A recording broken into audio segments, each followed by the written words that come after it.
saha viryam karvavahe tejasvinavadhitamastu ma vidvishavahe. Om Shanti Shanti Shanti.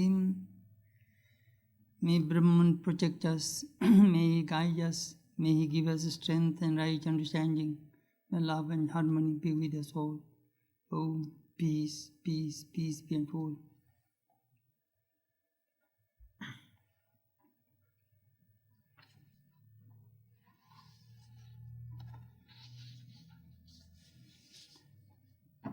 Friends, I am very happy to introduce Swami Jyotirupananda ji this morning to you.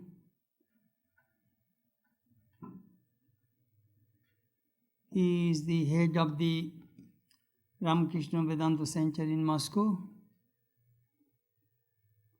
Swami is a senior monk. He had wide range of experience about his travel in India, and he was connected with various kinds of activities of the Ramakrishna Order, such as agriculture, educational, various publication. He was a professor of our Ramakrishna, our monks training center.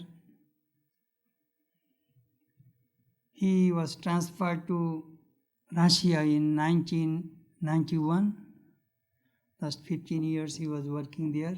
He was doing a tremendous pioneering work in Russia, both in Moscow and St. Petersburg. Last Thursday evening, Swami gave a talk, his experience, Vedanta work in Russia. This morning, he will speak on what is Vedanta. I know Swami for many years. We were in the training center together, though he is some years senior to me. And we also both work in the publication department of Advaita Ashrama in late 1960s. So I am really happy that he is visiting us and stayed with us for a few days. He is going back to Moscow tomorrow. So Swami will speak on what is Vedanta. Swami Jyotirupananda.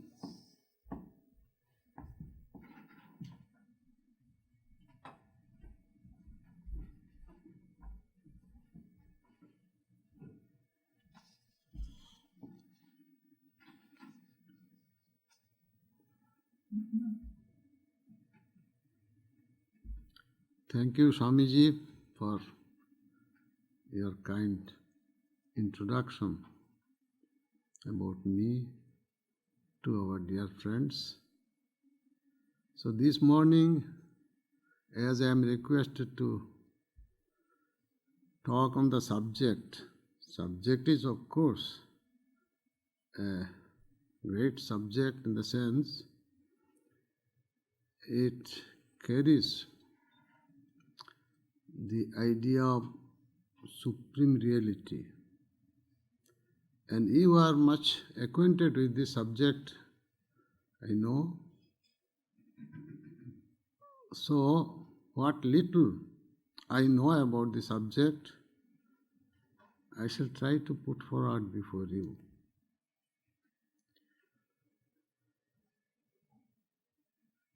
Vedanta, this word actually known to us that two parts, Veda and Anta.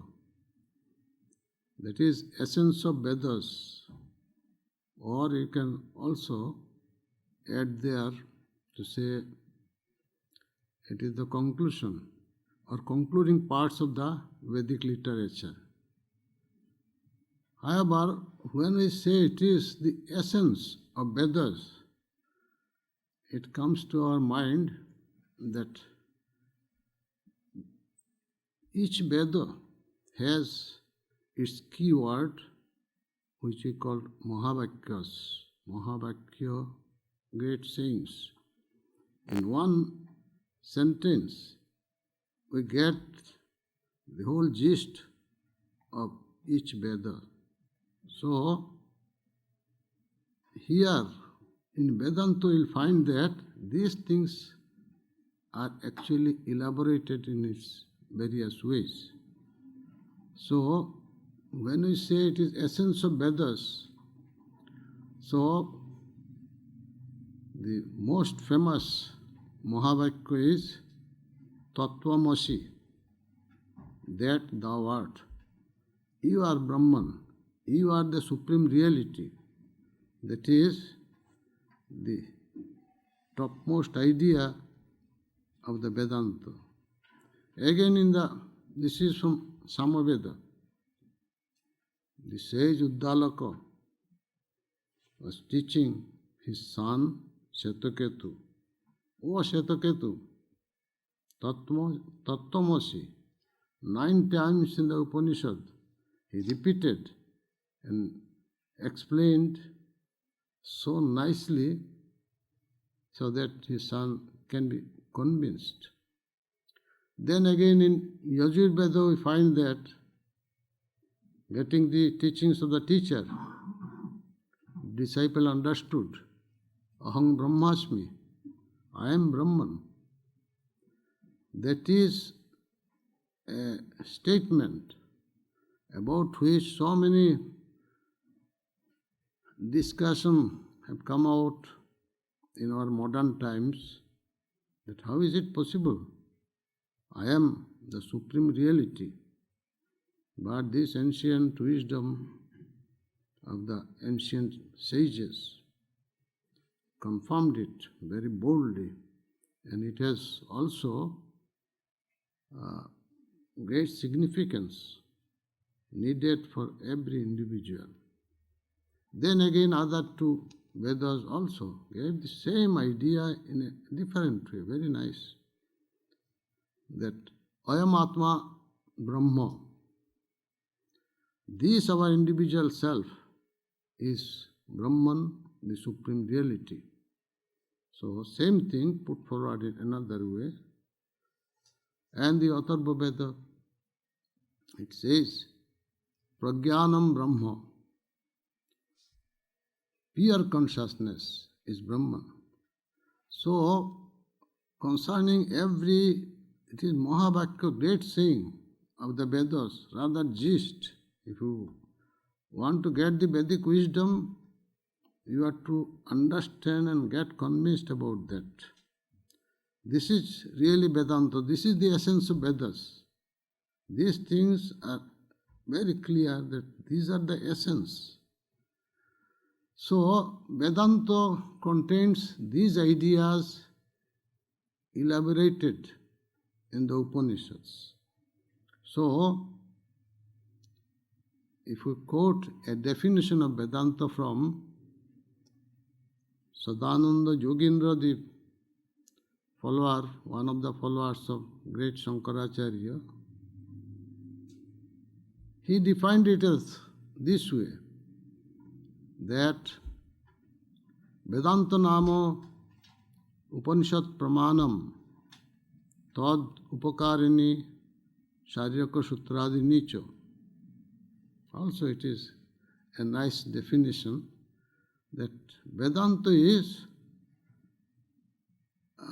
the adherence to the authority of Upanishads and its accessory treatises as Brahma Sutra, Bhagavad Gita and other books which explain about this. So, he told this is Vedanta. That is, the Upanishad, Pramanam. Pramanam means that you are to take as authority what is given in the Upanishad. Why? Because these are the revealed truths. Revealed truths means that in the pure heart of the sages, these truths were revealed.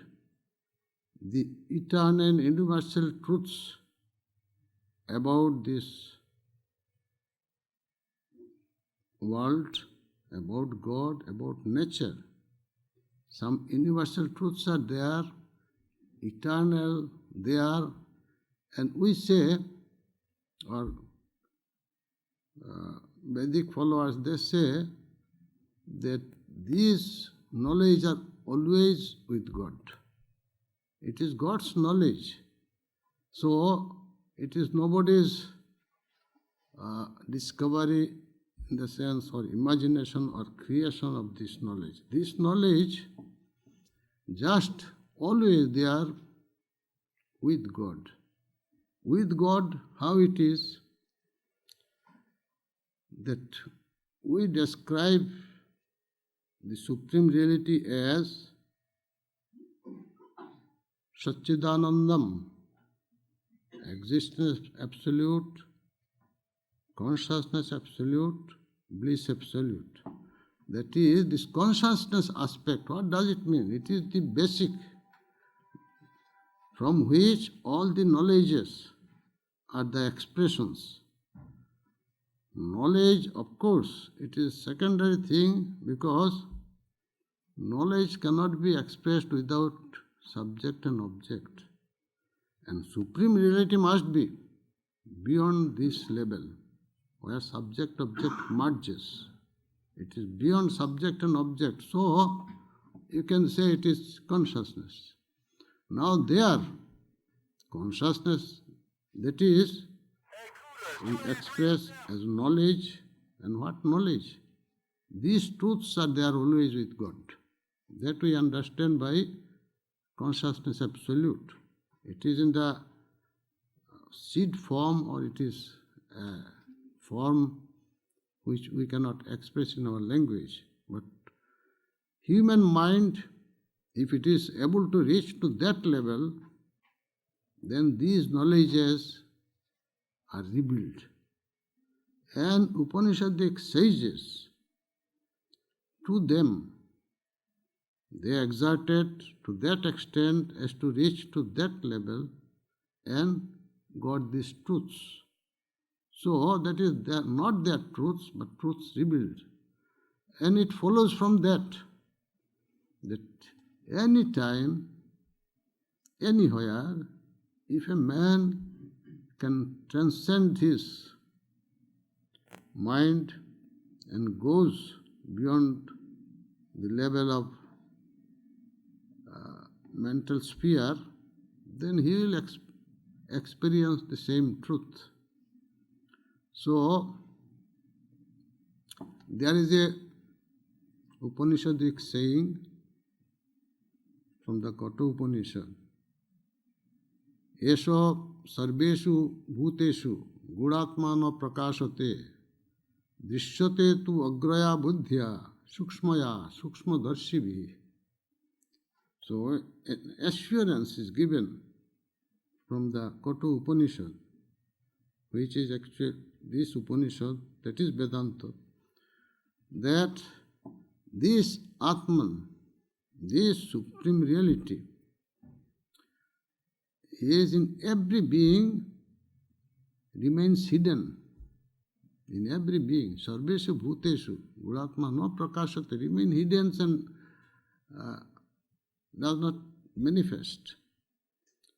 But dishyati tu agraya buddhya, if your intellect or mind gets one-pointed, agraya buddhya, one-pointed, then this Atman can be experienced, drishyate, can be experienced, and not only can be experienced, Sukshmadarshi, these sages or the saints of that stature who can visualize the finest things, they can experience such that Atman. So, these ancient sages, they cultured their mind and made it one-pointed. which we are also doing. Actually, those who meditate, what else we are doing? We are trying to make our mind one-pointed. But one-pointed also, it goes further. It goes further. There is a state of mind, as in the with the term of yogas, you can say, niruddha state of mind. That mind gets suspended. When one-pointed, that means one modification remains. One modification remains in the mind. When we meditate, we can understand that one modification means not anything stopped. One vritti, modification, vritti of mind, it continues, incessantly, even such quick succession of one thought. That is one-pointed mind. Succession of one thought, it cannot stop. Then, still find a state where these particular vrittis are also get stopped. So, in one-pointed modification of mind, they are this one modification comes which is called Brahmakara vritti. The modification in the shape of Brahman. From these words, these four Mahavakyas we got, we have to concentrate our mind to that, and mind will only think of that.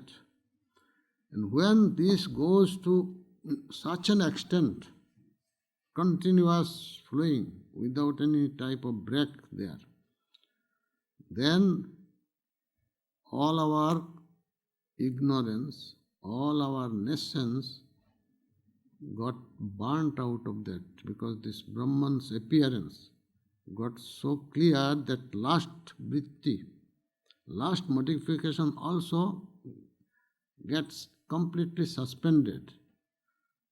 Suspended means it goes back to its cause.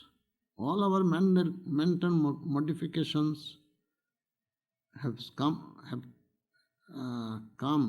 from its cause, nescience, total nescience. From there it comes. So it remains there only, and at the same time, we get the revelation of Brahman as it is, where there is no other things. This immutable, infinite Brahma appears to our pure intellect. That is the Vedanta scripture tells us. So, there again, because it is a very finer state, mind stops. But stops means it goes back to its cause. Now there is some gradation, whose mind is completely burnt, as it were, by the effulgence of Brahman. He will not be able to come back. We can remember this Ramakrishna's experience. Ramakrishna reached to that state, and it was frequent. It is exceptional case of Ramakrishna that it was frequent. Any time, any day, any moment, he can reach to that state. But every time he comes back. How? Now, we read this. Ramakrishna, before entering to that state, because it was easy for him to immediately, his mind shoots up, got one-pointed, then suspended, and he reaches to that state of Brahman.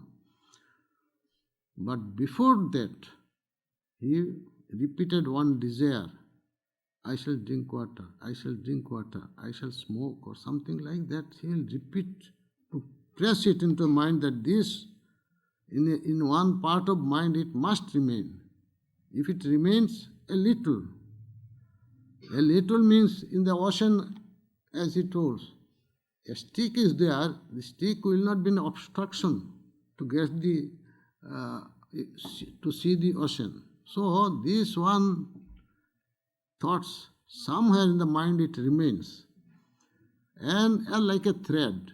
So from that state, through this he can come slowly, slowly, slowly with difficulty rather to the normal state. So from which we understand that in that state, now various experience of Brahman need just not one way. When one reaches to the topmost situation, he can have the better experience of infinite Brahman. But there are others who can reach. Ramakrishna told from a distance one can see Brahman. Still he can be convinced completely that I am Brahman. One can touch, also one can experience Brahman. That's why one shloka I remember, it is also interesting, that you will get, even after these experiences, you can get a man coming back, he can live in such a different way, varied way, any way he can live, because if he is to live in this world, anything he can take up. Now, this sloka I am telling, of course what I wanted to say does not depict exactly, but still I like to refer that Shuka Tyagi, Krishna Bhogi, Nripo Rama Janakoyo, Vasishta Jagya Kartara, Sarvete Jnanina Samaha. That is, you see, all are the knowers of Brahman. All these names I told. So one after another still is. This Brahmarshi Shukadev, his whole life was full of renunciation. He has no concern about any worldly things. He was absent about worldly affairs. He was Tyagi, man of renunciation. That is the real picture of a knower of Brahman. But when you look at Krishna, in his Vrindavan aspect, you will find he enjoys life, enjoys so many various ways there, a mart of joy, this Vrindavan aspect of Sri Krishna. So, he is a knower of Brahman, or rather, Vedanta does not say, but in other tradition it is told, he is God himself. Vedanta says, of course, in the Brahmavid Brahmo Iva Bhavati. Knower of Brahman becomes Brahman. There is no doubt about it. But in other tradition is told in different way. Whatever it may be, he is the knower of Brahman, but his way of life is quite different. Then the Rama, this incarnation as we say, and King Janaka, both are running their kingdom. After their knowledge of Brahman, still they are able to run the kingdom, this extremely busy in their mundane duties. And Vasishta, the great sage, very great, he leads a life of priest, Yajnakarta, the doer of sacrifices. In those days, way of worship, he was invited by others who want to make a sacrifice, and he used to do as a profession. But sarvete jnanina samaha, all are equal. Now, I am telling it is not the exact shloka what I wanted to say, but when one experiences Brahman, he experiences Brahman in different ways. His mental setup, his mental condition, or some other circumstances may take him very near to Brahman, but not this ajnana vritti, this modification of mind which gets hidden in ajnana, here some differences are there. That's why in Upanishad, the Vedantic truth you will find all these statements are not monistic. There are so many sages, they told their disciples their own experiences. And from these experiences, if we judge it in a justified way, rather say, justified way, not in one biased way. I am a monistic. I can try to see all these Upanishadic texts are given monistic idea. But still, we can interpret in a better way. It is possible to not text torturing. So, where monastic ideas there, that is the experience that one's mind reached to that situation where this, in Upanishad given description, that in pure water, a mass of pure water, if a drop of pure water falls, it dilutes. You cannot distinguish at all. That is one with that whole water. So, that is monastic position. That is also Vedanta. But even from other angles, this Brahman can be experienced, as we find in the case of Acharya Ramanuja. After Shankaracharya, who was the greatest exponent of monastic Vedanta, but Ramanuja came, he also experienced. His mind also got ekagra, one-pointed, then it has become niruddha. Stops, suspended the mind. And this ajnana vritti goes somewhere hidden. Did not obstruct very much. But still, what he experienced, the same Brahman he experienced as a whole, one only, but with inner division. What he experienced, he was bound to say that no, this infinite Brahman, he is one, no doubt, but this universe is his body. Universe and the souls, human souls or other souls, all souls are his body. As in our body we have cells, everything, but we have our soul. So real God is the soul. Real Brahman is the soul. And universe is his body. So we are the parts, sparks. He got ample support from the Upanishad that yes, other sages also experience us like that. We are spark of that big fire. And all are equal in that sense. We are all one in God. That is so, he developed from this very Vedanta, this qualified monism. It is also quite good and not wrong. We should not think it is wrong. Why should we think? He experienced the same Brahman, but according to his mental state and other conditions, he was prone very much to love God, Vishnu. So much prone that this person he could not deduct from his mind. His mind he stopped, but this one modification he could not deduct, did not like to deduct. As you see, condition of Ramakrishna.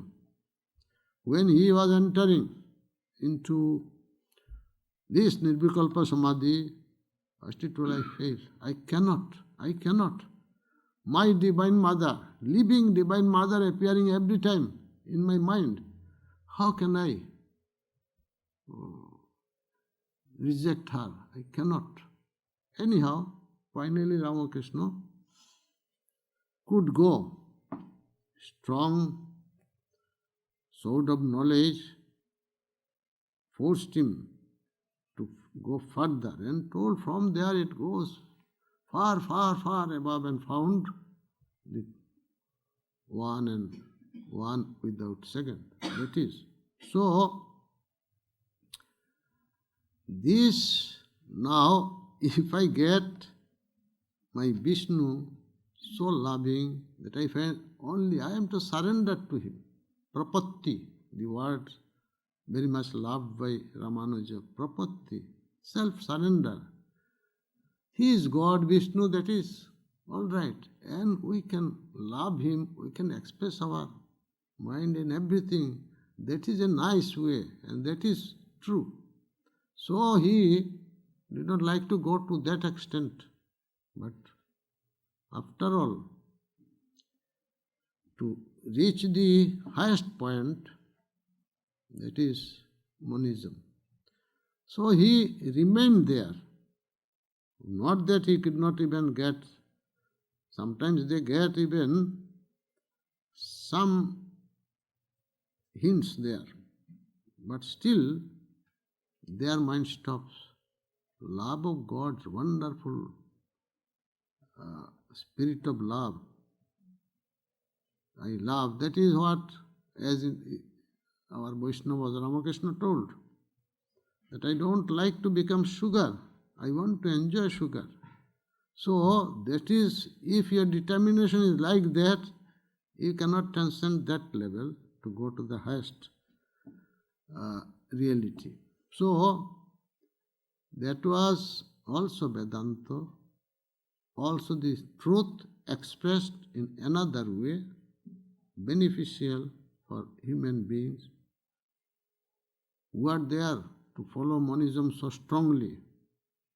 And our position, our present position is that we want to understand monism nicely, perfectly, because it can explain so many things. It can remove much doubt. But still, when we want to reach that path, monism is, it seems to be dry. There is no question of particular inclination to love. There is no particular inclination there. So, we, in our understanding, we like monism, but in our practice, we want to go where we are. So, this is another Vedanta aspect. And also, then came Madhvacharya, who is a perfect dualist, just against monism. He could not bear this idea of monism.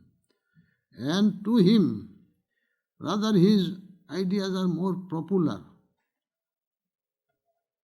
What he experienced, also, his state, you must admit that this ekagra state of mind, he went to the niruddha state, then he reached the Supreme Brahman.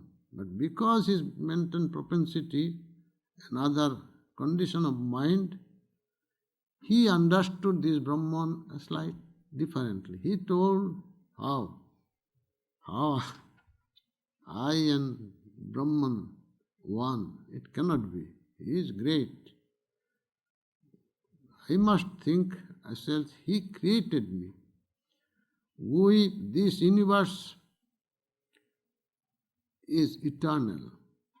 These souls, every being, we are also eternal, and God is eternal.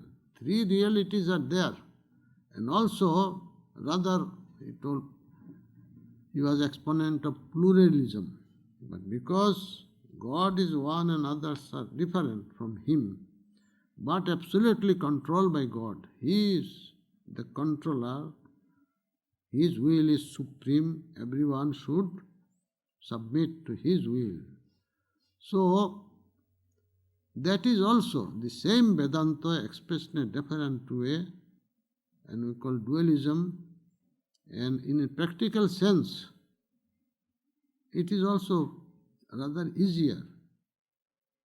It is very difficult for us that this world is unreal. In other two, they are not giving any stress to this world. But this dualistic Madhvacharya, he was exponent of this. He also explained from Upanishads and all these things. Yes, God is supreme reality, no doubt, but these we are under Him, under His perfect rule, and our duty is to worship Him, get His grace, and at the end, if our mind became pure through knowledge, through devotion, then we can reach there and get all the grace of God. We can get a seat in Vaikuntha, some heaven. So this Upanishad is practically Vedanta. And what is the drive of Upanishad? Upanishad gives us some truth which we cannot get from our perception or inference of mind. Mind and senses cannot give us some type of truth which Upanishad gives us. That's why it is the authority in a few subjects which cannot be known. In no way you can experience through senses, through mind, these things. As for example, in Katha Upanishad it is given the story of Nachiketa, where after that what happens? Some say something exists, some say no, nothing exists. But he wants to know from his teacher, the king of death, from him. And this story, even story part is also beautiful, and then whole book is wonderful book, gave all about the life after death. So, these things you cannot know in any way. At the same time, from the ancient time up till now, people need to know. People feel that if they can know about that, then they can direct their life in a particular way. If he does not know about that, how he can move his steps, in which direction he should guide his life. So it is necessary. Then about after death what happens, whether he comes back to this earth or not, we cannot know through our perception or inference. Inference is difficult. We can make something, but doubt will not go. But Upanishads, it is the experience of the sages, so they explain what happens. This we can get. Then about God. Now God is, you see, this question, very difficult. Now, even when I entered this Ramakrishna monastery, these senior monks, he told, why have you come to join us? I am a young boy of some 23. I told, for realizing God. That is the stock words. Everyone can say like that. I also. Otherwise, how can I answer? It is real. I want to enter the monastery. So if some question is there, I must give proper answer. Otherwise, they will not admit. So it is a very serious question to me. So I told, I have come to realize God. God? What is your idea about God? My God, yes. I found I am not able to answer at all. Whatever I may read or whatever, it is impossible to answer. Then suddenly came to my mind, because I wanted to give some answer, otherwise they will not accept.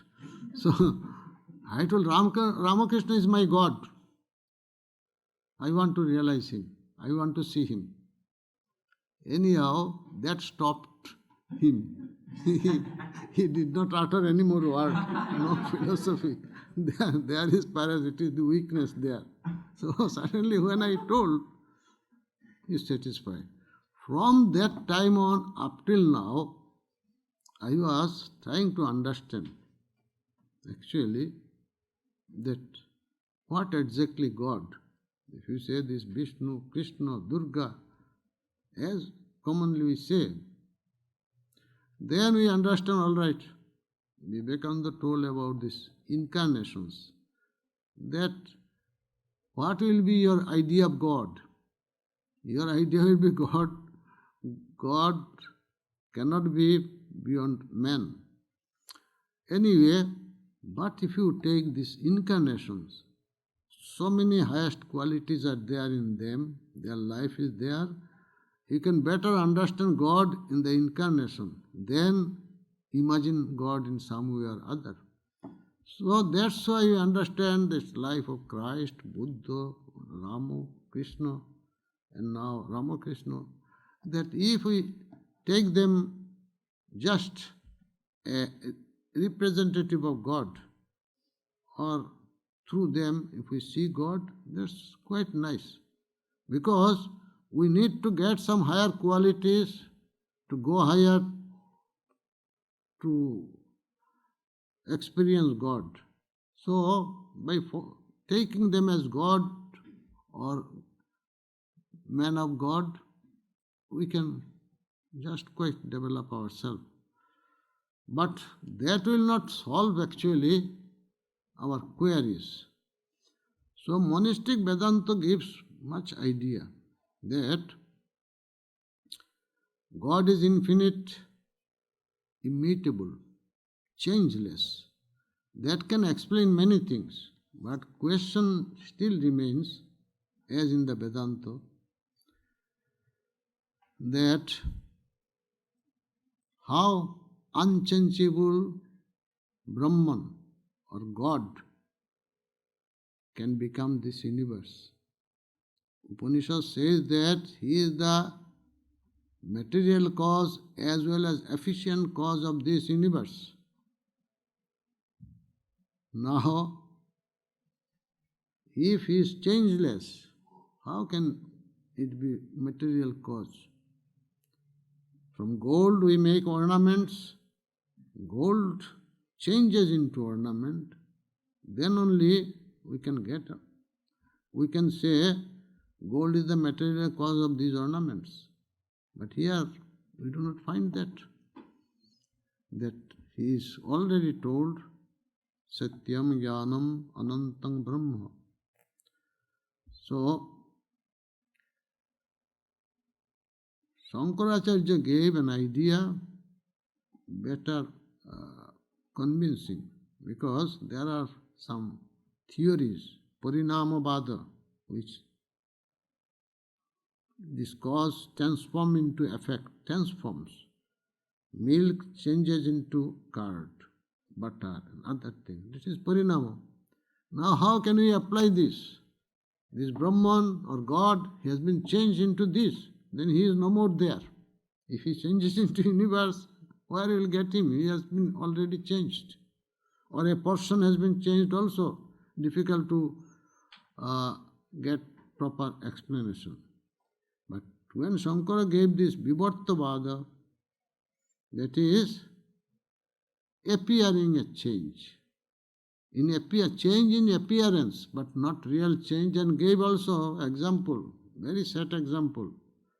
And not one example, number of series of examples is given that God remains always infinite, immutable, but he can appear as the universe, as a rope.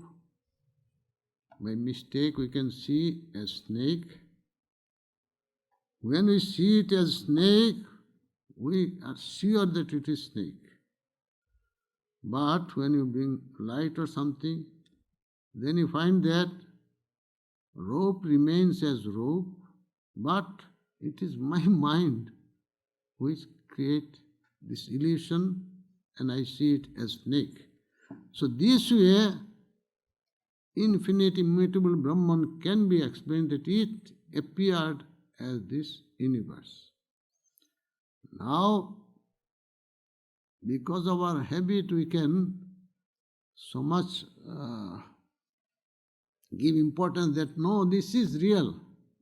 How can it be appearance? That is our deep-rooted ignorance.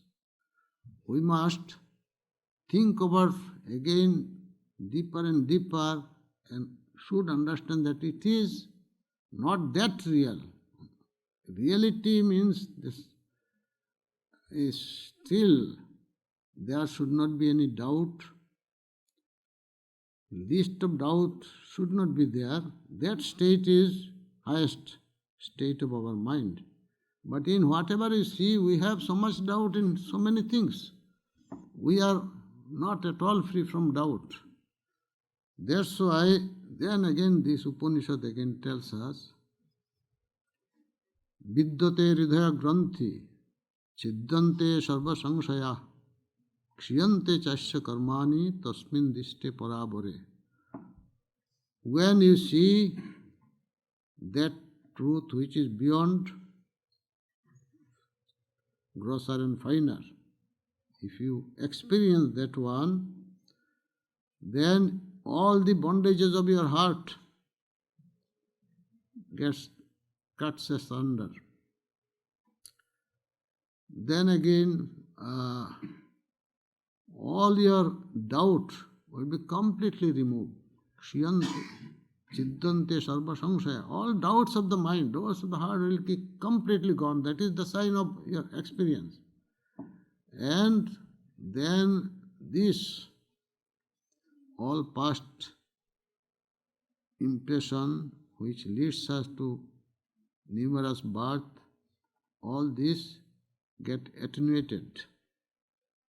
That means one person remains which is still working. That is also Upanishad nicely described how a small person remains, but all are get burnt. You will not have any more birth, but this life you will continue up to death because it is already settled. Now, to make us understand, example is also beautifully put. That you have bow and the arrows. Now some arrows are there in your quiver there, some is set and some just shut out. Now the quivers you can throw away. That is in the hand, that also you can put down. But which already thrown, it will reach there. Nobody will be able to stop it. Or you will not be able to stop it. So, that is prarabdha karma. A person, a small part of karma which you are born with, which already it is working. So it will continue, but it will not cause you any trouble. Once you experience this knowledge of Brahman, then what's to you? You understand you are this immutable, unchangeable, you are this source, or you are everything, this knowledge, omniscient, omnipresent, blissful, so that nobody could take it out. Once you know, you cannot get rid of this, then whatever happens in your body and mind, you can get yourself separated, you will not suffer. Or even you will see that body and mind is suffering, but it is you can see, but he will not feel like that. It is also truth. That's why this description that in this very life one can transcend this barrier of mind. Mind is such that it needs three things to get any type of experience. These three things we call it time, space and causality, or we call it name and form, or we can call it Maya. This word Maya, people get afraid of Maya anyway. But time, space, causation, you see, when we think about that, can we say This time is a reality, a substance. We cannot say either its time is real, even we cannot say time is unreal, because all the events are connected in such a way in this world. We cannot say time is unreal, but what is the reality of time? If there is no events, if there is this no sun, your conception of time will go away. Space is also so. These things are, you cannot say they exist, you cannot say do not exist. It is also visible when we see wave in the ocean. Wave has a form, wave has a name, but there are occasions, if not in the ocean but in the pond or lake, it may subside. When it subsides, where goes its name and form? Completely obliterated from our mind. When water is just calm, we saw there is wave, we saw its form, but suddenly it subsided, and not trace of name, not trace of form. So how can we say it is something substance? There is something like other things? No. So we are caught in such things which is indescribable, but cannot say it is true. We cannot say it is reality. This time, space and causal relation. It is also interesting subject, this causal relation. When you can reach beyond the mind, this causality, why, how, these words have no any use. Anyway, so because our mind is under control of these false things, or neither false, neither true, such thing, that's why we are seeing this world. So our basic experience is doubtful. Now, it is the capacity of mind to go further and further, finer and finer. So this question also in the scripture Vedanta, this question was raised, that if mind stops, if all the senses stops, then how can we experience Brahman? By what? So that is also answered nicely. It is told that this actually in us, a man has his body, has his mind, but that is not enough. He has consciousness also. Nowadays this is not a debatable subject. About consciousness is not a debatable subject. Consciousness is there, but what it is, rather scientists cannot explain. Not yet it can be explained. Of course it is a difficult thing. But existence of consciousness cannot be denied. Otherwise, all our knowledge and everything will go away. Who is experiencing? Anyway, this consciousness, when consciousness has become free from this limitation of mind, mind makes all sorts of limitations. So, this causality, time, space, everything are associated with mind. So, when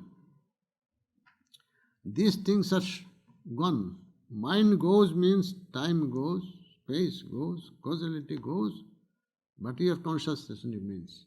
This consciousness will experience this whole consciousness and get one, become one with consciousness. So, a man can reach to that state. We generally, what we meditate, those who are a bit advanced, they can understand that if you do not think of the body, body goes out of your mind. You are meditating, you forgot completely the body. Because you are not thinking of surroundings, it has gone out. So you are able to separate yourself from physical world, from your body. You can remain in the mental level. Now if one step is true, then if somebody can go further, make the mind concentrated, then he'll stay in some point which he was thinking, and other things, mind's other activities will be completely obliterated. So, you can separate yourself from the body, you can separate yourself from mind, and that remains, that is consciousness. You are in the state of bliss. So, that also, still there is some limitation there, but a man can go still further out of all limitations and be one with Supreme Reality. That's why if Vedanta says, you are Brahman, actually to understand it is not very difficult. As we think, it is not that difficult. That body, every part, with our present state of knowledge or university knowledge, we understand the body, everything is material. And in Indian philosophy says, mind is also material, only a finer particle is there. That also soon may be discovered by our scientists. Mind is also material. Then material means what? They have no self-awareness and they have no awareness of surroundings. That is material. That's why you can say sun is not greater in this sense. It has no self-awareness or is not awareness of, at least we find that it is not there. So, I am the spirit. That is every religion is telling us. Language may not be somewhere very clear, somewhere not clear, but we are spiritual. That means we are spirit. Spirit means consciousness. We are consciousness. That is what is told. And actually we can understand we are beyond body and mind. Rather we are living there. We are working through. Mind itself cannot work unless consciousness is percolating through it. Body cannot work unless consciousness is percolating through it. These things Vedanta explains to us. So, it gives us the idea of God, wonderful idea, yes. Real, no doubt. Vishnu is real, or other gods are real, but not absolute. They are, rather it is told that absolute has the power of Maya. When absolute as it is never changing. That is what. But from our standpoint, when we see through Maya, we find that it has some power. It can transform itself as the God, the Creator. It can transform itself according to desire of His votaries. And that way, God takes that forms. He is formless, basically, but He can take forms. These, our ideas are like that. And it is true, if our sense world is true to us, this appearance of God in form also still more concrete than our experience of this world. So this way, Vedanta gives us so much light. It brings the harmony of religion so vividly. We must understand that if we take all these Vedantic principles or try to understand and fortunately get convinced, It is a great gain for us. How we'll look to this world? Human relation will be so wonderful. We are one. External variation is there. It is not the basic. A man should be looked that he is the spirit. There no dirt can enter. Spirit is such. Even in the air, dirt cannot mix. It can float but cannot pollute the air. Air is combined separately. In ether, all this dirt cannot touch, and spirit is still much finer. There, how can any dirt, any sin enter? So, when we think we are spirit, we are pure, absolutely pure. There is no question. If you have any idea of purity, that basically in our spirit, in our consciousness, we are always pure. This idea will give us so much strength. Not only purity, that individual self does not remain isolated in this body. This consciousness, it is clear. Consciousness, this, I rather quote the scientist word. Consciousness cannot be conceived as plural. That is the modern scientist clear statement. How can you conceive? Even air you cannot say plural.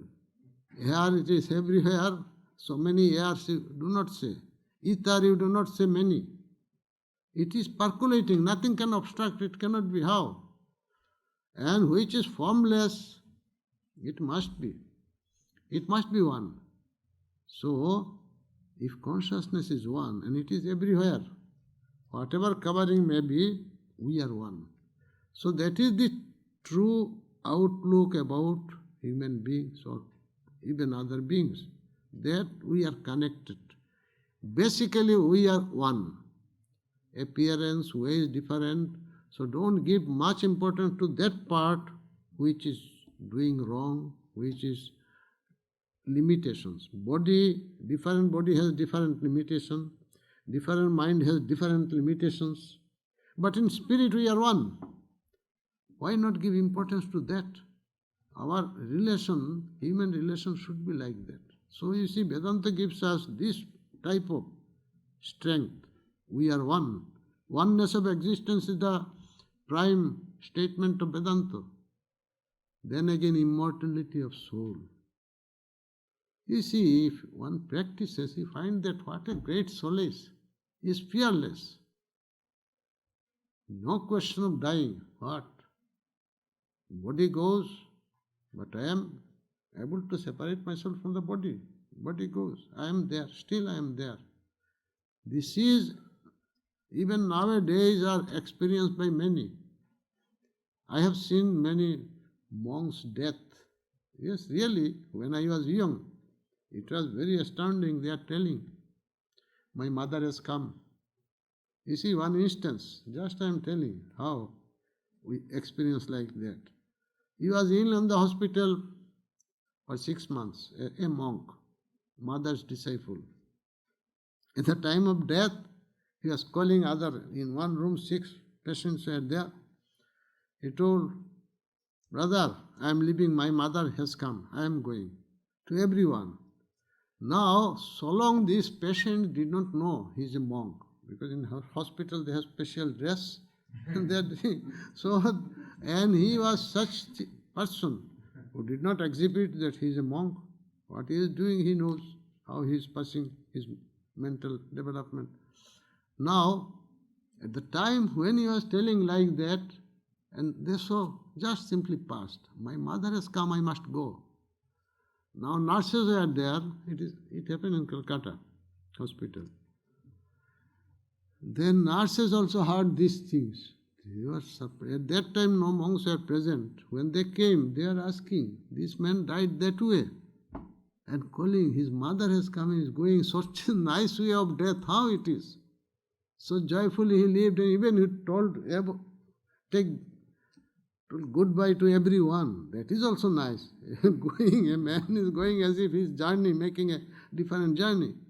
So, Then they also felt, he was the disciple of Holy Mother Sarada Devi. Swamiji, you know who is that monk? Yes. Purusha. Ah, I Purusha. was there too.